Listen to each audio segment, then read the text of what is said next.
Seterusnya hari ini, slot kedua di siaran Sahabat Pagi Malaysia, kami ingin berkongsi pada anda bagaimana cara untuk kita mengkomersialkan khazanah alam. Ini merupakan satu sumber yang begitu bernilai dan juga bermakna, terutama sekali untuk di Malaysia ini yang kaya dengan khazanah alam. Jadi kita bawakan dua tetamu di studio hari ini untuk kita bercakap berkenaan dengan topik ini. Selamat pagi diucapkan kepada Nurul Husna Bukhari selaku pengamal media, dan juga di hujung sana iaitu Nur Fazira Fazli selaku model dan juga influencer kami bawakan hari ini, ataupun lebih dikenali sebagai Zira lah ya.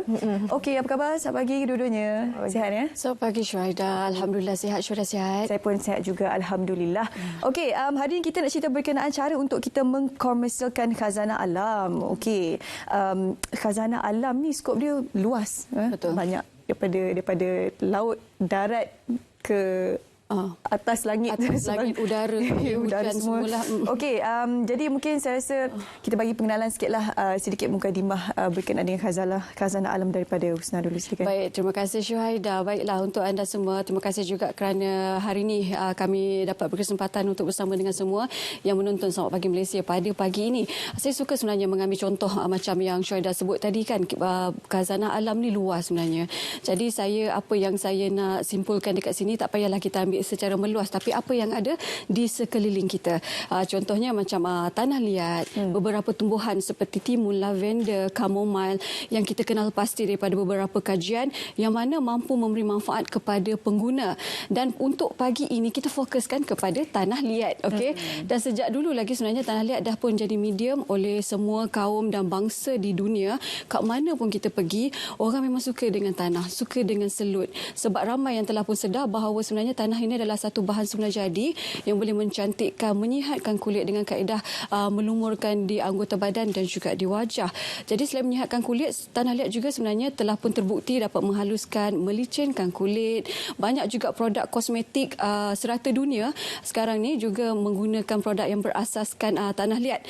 Selain itu, kita tak boleh juga meminggirkan beberapa khazanah alam lain seperti tumbuh-tumbuhan tertentu, timun macam saya sebut tadi, zaitun, lavender yang menenangkan. Banyak lagi tumbuhan dalam semula jadi yang ternyata lebih selamat, lebih diyakini, lebih sesuai dengan kulit dan juga kehidupan. Saya di sini sebenarnya bukan sahaja untuk bercerita tentang kebaikan tanah liat, tapi juga untuk menyedarkan semua orang bahawa bahan semula jadi ini, khazanah alam ini, kalau kita gunakan dengan baik dan betul, bukan sahaja dapat memelihara kulit kita, tapi dalam jangka masa yang panjang sebenarnya ia ada baik untuk tubuh badan kita dan secara tak langsung dapat menjaga dan juga memelihara alam sekitar, insya-Allah. Itulah yang kita nak bagi tahu pada hari ini. Jadi bertukarlah, jadikanlah bahan-bahan yang berasaskan semula jadi ini seperti tanah liat sebagai sebahagian daripada cara hidup, gaya hidup terkini kita, insya-Allah. Betul, sebab sekarang ni dunia dah moden, kita makin meninggalkan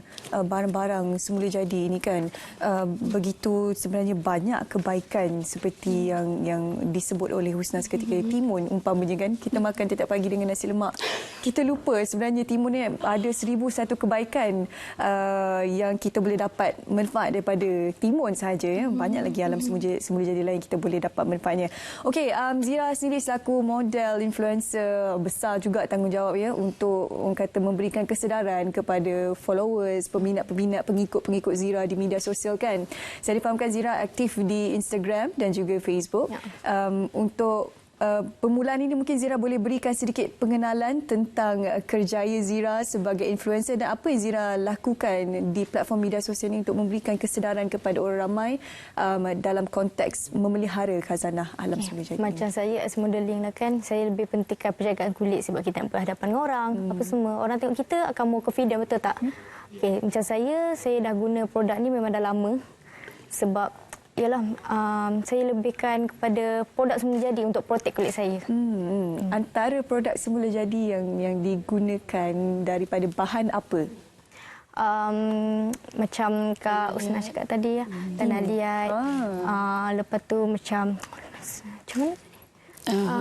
Macam timun, chamomile semula kan, tengok cantik kan begitu. Itulah kan.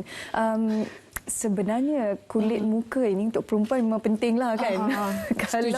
Kalau tak elok tu dia secara orang kata langsung akan menyedot semua keyakinan kita untuk berhadapan dengan orang walaupun sebenarnya kita Sebab ada sebelum ni pun saya pernah guna bila baru nak tengok orang kulit cantik pakai mercury. Pernah guna. Lepas tu rosak. Lepas tu saya back to semula jadilah. Then dia macam sikit-sikit dia rawat balik. So saya stay je dengan produk tu. Okey. Macam Musnah sendiri, adakah mempunyai pengalaman peribadi yang sama menggunakan khasiat semula jadi ni untuk meningkatkan keyakinan diri Ustaz sebagai pengamal media? Okey, sebagai pengamal media sebenarnya saya memang adalah orang yang memang daripada dulu saya meletakkan diri saya supaya lagi sikit bahan kimia terhadap kulit saya adalah lebih baik. Jadi selama 7 tahun saya mencari-cari bahan dan juga produk yang tertentu yang mana sesuai untuk kulit saya. Alhamdulillah sebenarnya saya di-approach oleh beberapa founder juga. Akhirnya sebelum saya jatuh cinta dengan produk berasaskan tanah liat iaitu Azima Care. Dan sebenarnya produk ni walaupun kita sebut tanah liat, ramai orang cakap dia ambil tanah liat ke dia sapu kat kulit dia. Dia ambil timun ke dia tempik-tempik kat muka dia. Okey, tak, sebenarnya sumber ni sebenarnya walaupun senang ditemui, sebelah rumah pun ada. Okey, tapi kita mustahillah kita nak ambil terus letak kat muka tanpa sebarang kajian, tanpa sebarang R&D, tak masuk lab semua kan. Jadi cabaran dia kita nak olah tanah liat yang kita anggap kotor kepada satu yang membersihkan kulit. Warna coklat tu kita nak tukar kepada warna yang putih bersih, dan daripada bau tanah, tak siapa nak pakai bau tanah, takkan kita nak tempel ada bau tanah kan. Jadi kita nak tukar dia kepada sesuatu yang wangi, kita olah dia dengan ekstrak bunga-bungaan. Contohnya macam kita ambil daripada aloe vera, timun dan juga bunga chamomile lavender. Sebab dia selain daripada melembabkan, dia juga wangi, nyaman. Lavender of course kita menenangkan dan juga kita rasa selamat. Tadi saya suka Shu sebut dia akan menyedut keyakinan kita. Okey, jadi Shu sebagai pengamal media, saya banyak berhadapan dengan kamera Shu. Jadi kalau betul, saya sendiri ada satu masa saya tak suka tengok muka saya di kaca TV. Bila saya rasa macam nampak macam ya Allah kulit dah ke apa kan. Betul lah, tapi sebenarnya bila kita dah mula mengamalkan bahan semula jadi, kita ambil daripada khazanah alam sekeliling kita dan kita menghasilkan satu produk yang boleh digunakan oleh semua orang, semua peringkat umur, dan benda tu sebenarnya secara tak langsung mendatangkan semula keyakinan tu kepada kita. Okey. Macam Zira sendiri kan bila pakai menggunakan khazanah alam semula jadi ni untuk kecantikan, kesihatan kulit kan. Bagaimana sebenarnya Zira sendiri menghadapi ideologi-ideologi wanita-wanita lain sebelum ini yang mungkin dibawa daripada pengaruh barat dan sebagainya, menggunakan produk-produk mereka yang dikatakan baik, tapi sebenarnya khasiat alam semula jadi itu jauh lebih bagus jika dibandingkan dengan produk-produk yang ditawarkan oleh mereka yang mungkin tidak berapa sesuai dengan keadaan kulit kita, cuaca kita, kelembapan kita kan. Jadi macam mana Zira menguawalkan, memberi kesedaran ini tentang kebaikan-kebaikan? Dulu saya macam tak ambil peduli sangat dengan produk semula jadi. Sebab saya fikir kesan ke lambat lah. Kalau mercury ni cepat, dia terus glowing apa semua. Tapi bila sekali rosak, lepas tu saya try pula produk semula jadi, baru saya tahu biarlah lambat, asalkan okey. And dia tak akan merosakkan ke apa, tak ada. Okey. Selalunya pengalaman Zira sendiri berapa lama nak tengok kesan alam semula jadi itu terhadap diri kita? Dia sebenarnya tengok pada kulit pun ya juga, pada penjagaan kita pun ya juga sebenarnya kan. So macam saya ambil masa dalam macam 3 minggu nak ke 9 lebih tu kita dah nampak. Paling awal pun 2 minggu lah kita dah nampak dah kesan dia tu. Tapi yang penting kena konsisten jugalah kan. Betul. Sebab alam semula jadi ni dia tak ada molekul yang dah dikecilkan. Betul. Dia tak ada macam Kak Usnah cakap tadi, letak-letak terus jadi. Itulah sebenarnya khazanah alam ini. Tanah liat, orang kata sekarang ni pun banyak volcanic lava, clay, tanah liat kan, yang dipakai, dioleskan pada kulit wajah dan sebagainya kan. Untuk tujuan kecantikan lah. Itu alam semula jadilah tu diguna pakai kan. Okey, jadi kesempatan minit-minit terakhir ni mungkin Husna ada sedikit kata-kata akhir yang ingin disampaikan oleh penonton Saat Pagi Malaysia tentang cara untuk kita mengkomersialkan khazanah-khazanah. Betul. Bila sebut tentang mengkomersialkan tu sebenarnya ramai pengguna-pengguna, bukan saja pengguna ya, tapi ramai orang pihak di luar yang mula sedar tentang kelebihan alam semula jadi jadi ini untuk jadikan sebagai produk yang boleh dijual, yang boleh dikomersialkan. Tapi apa yang kita dapat sebutkan kat sini, R&D itu penting, R&D itu perlu, sebab itulah kita ada KKM dan dermatologi test yang kita dah buat sebelum ini kan. Dan disebabkan itulah kalau kita sedar ataupun tidak, sebenarnya bahan yang berasaskan semula jadi ini lebih mudah diterima di farmasi-farmasi seluruh negara. Macam contohnya produk tanah liat Azimaken ni dah ada di 300 farmasi seluruh negara.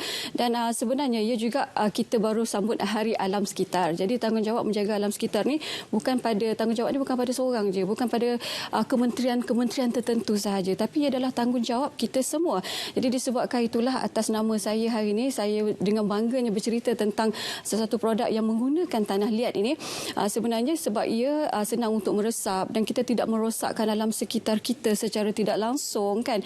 Dan daripada itu juga kita masuk lagi R&D, kita masuk lagi dalam lab untuk menghasilkan lebih banyak produk yang berasaskan tanah liat, timun, kamomil dan juga bahan-bahan semula jadi yang lebih sihat dan selamat. Seperti selepas ini mungkin akan ada shampoo, mungkin akan ada hand sanitizer, mungkin akan ada semua yang berasaskan barangan yang bersih, selamat kan. Jadi mungkin kita tak naklah menakut-nakutkan pengguna dekat luar sana. Cuma apa yang kita nak cakap, bila saya dah mengamalkan selama 7 tahun sampai ke hari ni, orang masih tertanya, umur dia berapa macam tu kan.